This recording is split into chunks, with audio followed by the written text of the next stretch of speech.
1926년 3월 25일 도쿄 대시몬 일본 최고법원 법정.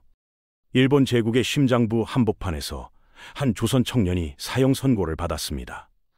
재판장이 엄숙하게 판결문을 읽어 내려가는 순간 방청석은 숨죽였고 경찰들은 긴장했습니다. 그런데 그 청년은 웃고 있었습니다. 그의 이름은 박열, 일본 제국이 가장 두려워했던 조선인 중 한 명이었습니다. 그는 왜 사형 선고를 받는 순간 웃었을까요? 그는 정말로 일본 천황을 죽이려 했던 것일까요? 그리고 그 옆에 함께 서 있던 일본인 여성 가네코 후미코는 왜 그와 함께 죽음을 선택했을까요? 이 이야기는 단순한 독립운동가의 전기를 넘어 절망 속에서 피어난 한 남자의 처절한 복수와 시대를 거스른 사랑, 그리고 역사가 여전히 답하지 못한 질문들을 담고 있습니다. 사건의 시작은 1902년 봄으로 거슬러 올라갑니다. 3월 12일, 경상북도 문경의 가난한 양반 집안에서 박열이 태어났습니다. 하지만 그의 집안은 양반이라는 이름만 남았을 뿐 실상은 소장농과 다를 바 없었습니다. 어린 박열은 배고픔과 멸시 속에서 자랐습니다.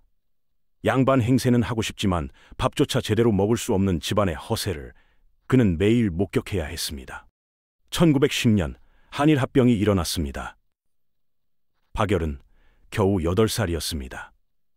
나라가 사라지는 것을 어린 소녀는 정확히 이해하지 못했습니다.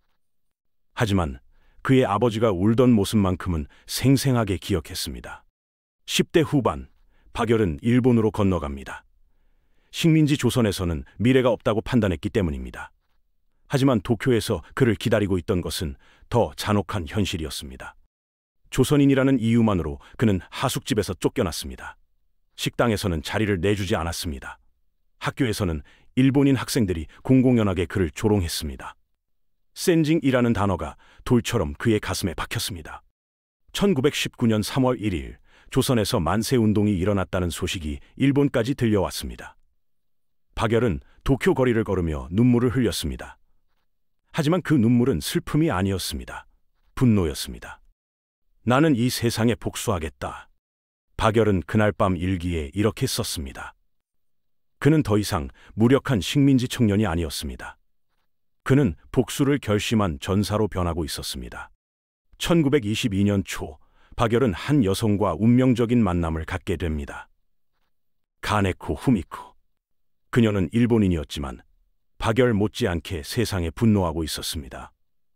혼외자로 태어나 조선으로 보내져 학대받으며 자란 그녀는 일본 제국의 위선과 차별을 누구보다 뼈저리게 알고 있었습니다. 1922년 2월, 그녀는 도쿄 유라쿠초의 오뎅집에서 일하며 조선인 아나키스트들과 교류하던 중 잡지 교정쇠에서 박열의 시 개새끼를 읽고 강렬한 감동을 받았습니다.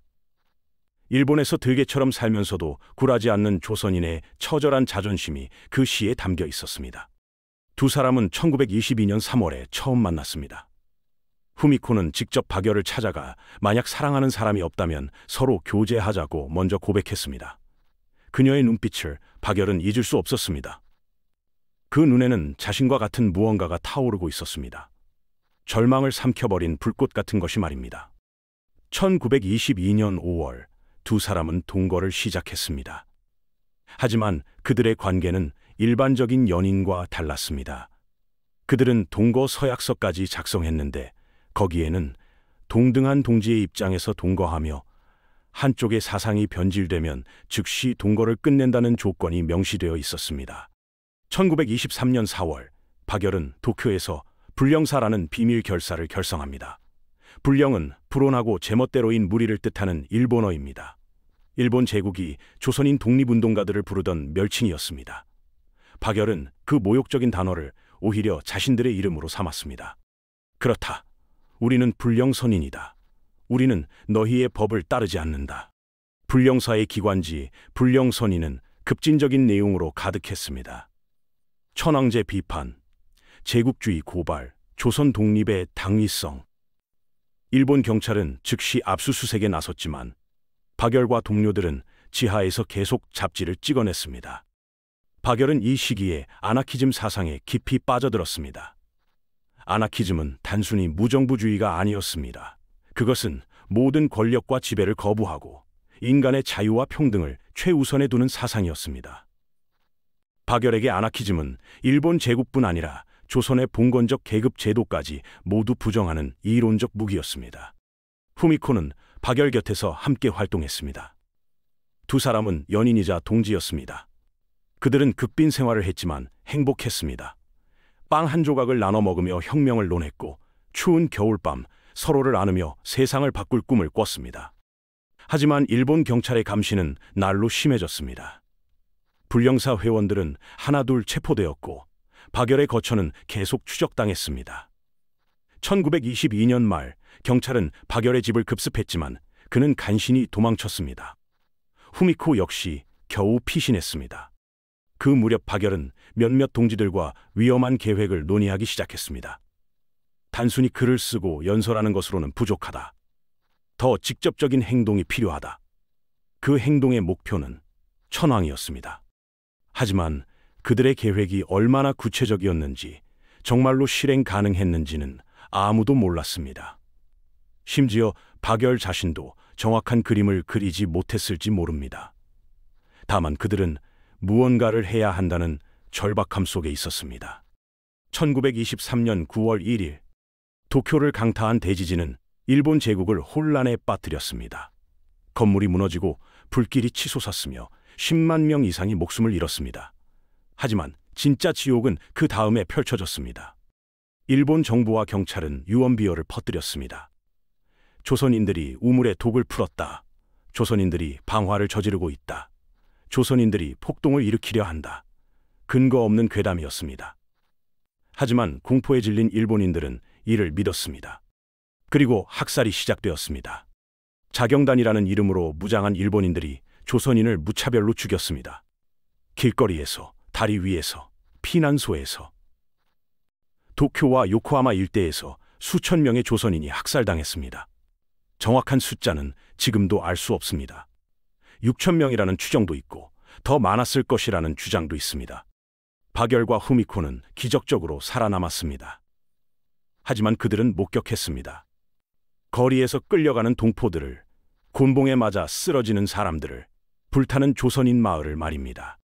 그리고 9월 2일에서 3일, 관동 대지진 직후 박열과 후미코는 일본 경찰에 의해 연행 체포되었습니다. 체포 이유는 치안 방해. 하지만 진짜 이유는 따로 있었습니다. 일본 정부는 관동 대지진 이후 자신들이 저지른 조선인 학살을 덮어야 했습니다. 그들에게 필요한 것은 명분이었습니다. 조선인은 위험하다. 조선인 독립운동가들은 테러리스트다라는 프레임을 씌울 명분 말입니다. 그리고 박열은 완벽한 희생양이었습니다. 경찰은 박열의 집에서 메모 몇 장을 발견했습니다. 거기에는 천황을 타도하자, 폭탄 같은 단어들이 적혀 있었습니다. 구체적인 계획서가 아니었습니다. 일종의 낙서에 가까운 메모였습니다. 하지만 일본 경찰은 이를 천황 암살 음모라고 발표했습니다. 그제야 진실이 드러났습니다. 박열이 진짜 계획했던 것은 천황 암살이 아니었습니다. 그가 원했던 것은 일본 제국주의를 전 세계에 고발하는 것이었습니다. 폭력이 아닌 사상으로, 칼이 아닌 말로 싸우는 것이었습니다. 하지만 일본 정부는 그를 대역죄인으로 만들어버렸습니다. 조선인 학살의 책임을 지우고 제국의 위신을 회복하기 위해 박열이라는 상징이 필요했던 것입니다. 그리고 박열은 이 함정을 정확히 이해했습니다. 신문 기사들이 자신을 흉악범으로 묘사하는 것을 보며 박열은 오히려 웃었습니다. 그는 깨달았습니다. 일본 제국이 자신을 두려워한다는 것을. 한 명의 조선인 청년을 이토록 크게 떠들어야 할 만큼 그들이 불안하다는 것을 말입니다. 좋아. 그렇다면 나는 너희가 원하는 대로 해주지. 박열은 결심했습니다. 재판장을 무대로 삼겠다고, 전 세계가 지켜보는 법정에서 일본 제국의 위선을 폭로하겠다고 말입니다. 1926년 2월 26일, 박열과 후미코의 재판이 시작되었습니다. 그런데 법정에 들어선 두 사람의 모습에 방청석이 술렁였습니다. 박열은 조선 예복 한복을, 후미코는 치마 저고리를 입고 당당히 걸어 들어왔습니다. 일본 법정에서 조선 예복을 입는 것은 전례 없는 일이었습니다. 판사는 당황했고 검사는 분노했습니다. 하지만 박열은 태연했습니다. 나는 조선인이다. 조선인의 옷을 입는 것이 무슨 문제인가? 재판장은 혼란에 빠졌습니다. 옷을 갈아입히자니 국제적 망신이고 그대로 두자니 제국의 권위가 무너지는 것처럼 보였습니다. 결국 재판은 그대로 진행되었습니다. 박열의 전략은 명확했습니다. 그는 자신을 변호하지 않았습니다. 대신 일본 제국을 심판했습니다. 내가 천황을 죽이려 했다고? 좋다, 인정하지. 하지만 너희 일본은 수백만 명의 조선인을 죽이고 있지 않은가? 너희는 나를 테러리스트라고 부르지만 진짜 테러리스트는 조선을 침략하고 사람들을 학살한 일본 제국이다. 검사가 반박하려 했지만 박열은 멈추지 않았습니다. 나는 무정부주의자다. 천황제를 부정한다. 모든 인간은 평등하다. 천황도 예외가 아니다. 방청석의 일본인들은 경악했습니다. 천황을 신성시하는 일본 사회에서 이런 발언은 상상할 수 없는 것이었습니다. 하지만 박열은 계속했습니다. 후미코도 마찬가지였습니다. 그녀는 일본인이었지만 일본 제국을 더 신랄하게 비판했습니다. 나는 이 나라에서 태어났지만 이 나라를 사랑한 적이 없다. 이 나라는 나를 버렸고 조선인을 짓밟았다. 나는 박열과 함께 죽을 것이다. 그제야 모든 것이 명확해졌습니다. 박열이 진짜 원했던 것은 바로 이것이었습니다. 재판장을 무대로 삼아 전 세계에 일본 제국의 폭력성을 고발하는 것. 천황 암살 음모는 그저 이 무대에 오르기 위한 입장권이었을 뿐입니다. 그리고 후미코의 그 눈빛. 박열이 처음 만났을 때 잊을 수 없었던 그 눈빛의 의미도 분명해졌습니다. 그녀는 처음부터 알고 있었습니다. 박열과 함께 가는 길이 죽음이라는 것을. 하지만 그녀는 두려워하지 않았습니다. 오히려 기꺼이 그 길을 선택했습니다. 3월 25일 판결이 내려졌습니다. 사형. 박열과 후미코 두 사람 모두에게 사형이 선고되었습니다. 당시 일본에서 여성 피고인에게 사형을 선고한 것은 극히 이례적인 일이었습니다. 그러나 후미코는 그 드문 사례 중 하나였습니다. 그리고 그 순간 박열은 웃었습니다. 방청석이 술렁였습니다. 판사는 당황했습니다. 하지만 박열은 계속 웃었습니다. 비웃음이 아니었습니다. 승리의 웃음이었습니다. 그는 이겼습니다. 일본 제국이 한 명의 조선인 청년에게 사형을 선고할 수밖에 없었다는 사실 자체가 그의 승리였습니다. 전 세계가 이 재판을 지켜봤고 일본의 위선을 목격했습니다. 박열의 웃음은 복수였습니다. 폭력이 아닌 존엄으로 이긴 복수였습니다. 하지만 승리에는 대가가 따랐습니다. 사형 선고 열흘 뒤 의외의 일이 벌어졌습니다. 일본 정부가 두 사람의 형량을 무기징역으로 감형한 것입니다. 명분은 천황의 은사였습니다. 박열과 후미코를 순교자로 만들지 않으려는 정치적 계산이었습니다. 박열은 아키타 형무소로, 후미코는 도치기현 우스노미야 형무소로 이감되었습니다. 두 사람은 헤어져야 했습니다. 1926년 7월 23일, 박열에게 한 통의 통지가 왔습니다. 가네코 후미코가 옥중에서 사망했다는 소식이었습니다. 사인은 목을 메어 자살이라고 했습니다. 박열은 그날 무너졌습니다. 그는 울지 않았습니다. 하지만 그의 눈빛은 죽어 있었습니다. 법정에서 당당하게 웃던 그 남자는 사라졌습니다. 남은 것은 텅 빈 껍데기뿐이었습니다. 후미코는 정말 자살했을까요? 공식 기록은 그렇게 말합니다. 하지만 의문이 많았습니다. 후미코는 재판 내내 죽음을 두려워하지 않았던 여성입니다. 사형 선고를 받고도 당당했던 그녀가 무기징역으로 감형된 직후 갑자기 자살한다는 것이 석연치 않았습니다. 일각에서는 일본 정부가 후미코를 암살했다는 의혹을 제기했습니다. 박열보다 더 위험한 존재는 후미코였다는 것입니다. 일본인이면서 일본을 비판한 그녀의 존재는 제국에게 치명적이었습니다.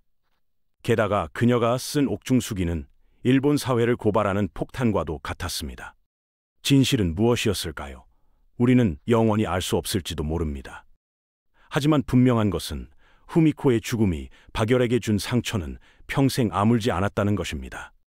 박열은 그 후 22년을 감옥에서 보냈습니다. 1945년 8월 15일, 일본이 항복했고 조선이 해방되었습니다. 하지만 박열은 곧바로 풀려나지 못했습니다. 일본 당국은 그를 대역죄인이라는 이유로 10월까지 붙잡아 두었습니다. 마침내 1945년 10월 27일 박열은 석방되었습니다. 43세가 되어 있었습니다. 감옥에 들어간 것은 21세였습니다. 청년의 22년을 그는 쇠창살 안에서 보냈습니다. 사랑했던 여인을 잃었고 동지들은 뿔뿔이 흩어졌으며 조국은 해방되었지만 분단되었습니다. 박열이 꿈꿨던 세상은 오지 않았습니다. 1945년 10월 27일 아키타 형무소에서 석방된 뒤 일본에 머물며 제1조선인 단체 활동을 이어갔고 1949년 남한으로 귀국했습니다. 하지만 해방된 조국은 그가 기억하던 곳이 아니었습니다. 좌익과 우익이 갈라져 싸우고 있었고 미국과 소련이 한반도를 나눠 통치하고 있었습니다. 박열이 꿈꿨던 자유롭고 평등한 사회는 어디에도 없었습니다. 1950년 한국전쟁이 발발하자 박열은 혼란 속에서 북한으로 끌려갔습니다. 일부는 그가 자의로 간 것이라 주장했지만 실제로는 납북되었다는 설이 유력합니다. 북한에서의 삶도 순탄하지 않았습니다. 아나키스트인 박열은 김일성 체제와 맞지 않았습니다. 그는 점점 주변으로 밀려났고 말년에는 사실상 연금 상태로 지냈다고 전해집니다. 1974년 1월 17일 박열은 평양에서 사망했습니다. 향년 72세. 그의 죽음은 남한에 거의 알려지지 않았습니다. 북한에서도 크게 다뤄지지 않았습니다. 한때 일본 제국을 두려움에 떨게 했던 그 남자는 조용히 역사 속으로 사라졌습니다. 박열의 삶을 어떻게 평가해야 할까요? 어떤 이들은 그를 독립운동가라고 부릅니다. 일본 제국에 맞서 싸운 용감한 투사라고 말합니다. 어떤 이들은 그를 테러리스트라고 부릅니다. 천황 암살을 계획한 위험한 극단주의자라고 말합니다. 어느 것이 정답일까요? 아마도 모두 일부는 맞고 일부는 틀릴 것입니다. 박열은 복잡한 인물이었습니다. 그는 영웅도 아니었고 악인도 아니었습니다. 그는 절망 속에서 태어나 분노로 살아가고 사랑으로 싸웠던 한 인간이었습니다. 그가 우리에게 남긴 것은 무엇일까요? 첫째, 존엄입니다. 박열은 끝까지 굴복하지 않았습니다. 사형 선고를 받는 순간에도, 사랑하는 사람을 잃은 순간에도 그는 자신의 신념을 꺾지 않았습니다. 그의 조선 예복은 단순한 옷이 아니었습니다. 그것은 나는 조선인이다라는 선언이었고 너희는 나를 꺾을 수 없다는 저항이었습니다. 둘째, 사랑입니다. 박열과 후미코의 사랑은 로맨스가 아니었습니다. 그것은 연대였고 동지애였으며 서로를 위해 죽을 각오를 한 헌신이었습니다. 국적도 성별도 계급도 넘어선 그들의 사랑은 지금 우리 시대에도 여전히 울림을 줍니다. 셋째, 질문입니다. 박열의 삶은 끝없는 질문을 던집니다. 저항은 어디까지 정당한가? 폭력은 언제 허용되는가? 이념을 위해 삶을 바치는 것은 숭고한가, 어리석은가? 박열은 답을 주지 않습니다. 그는 다만 질문을 남겼을 뿐입니다. 1926년 3월 25일 도쿄 대심원 법정. 박열은 왜 웃었을까요? 그는 자신이 이겼다는 것을 알았기 때문입니다. 일본 제국이 한 명의 조선인 청년을 사형시켜야 할 만큼 두려워한다는 것을 증명했기 때문입니다. 그의 웃음은 조롱이었습니다. 제국을 향한, 권력을 향한, 폭력을 향한 조롱이었습니다. 그의 웃음은 슬픔이었습니다. 사랑하는 여인과 곧 헤어져야 한다는 것을 알고 있었기 때문입니다. 그의 웃음은 승리였습니다. 그는 총도 폭탄도 없이 오직 말과 신념만으로 싸워 이겼습니다. 박열의 이야기는 100년 전의 이야기입니다. 하지만 여전히 우리에게 묻습니다. 당신은 무엇을 위해 싸울 것인가? 당신은 어떤 방식으로 저항할 것인가? 당신의 존엄은 무엇으로 증명될 것인가? 역사는 박열에게 명확한 답을 내리지 못했습니다. 그는 남과 북 어디에서도 제대로 기억되지 못했습니다. 하지만 그의 웃음만큼은 사라지지 않았습니다.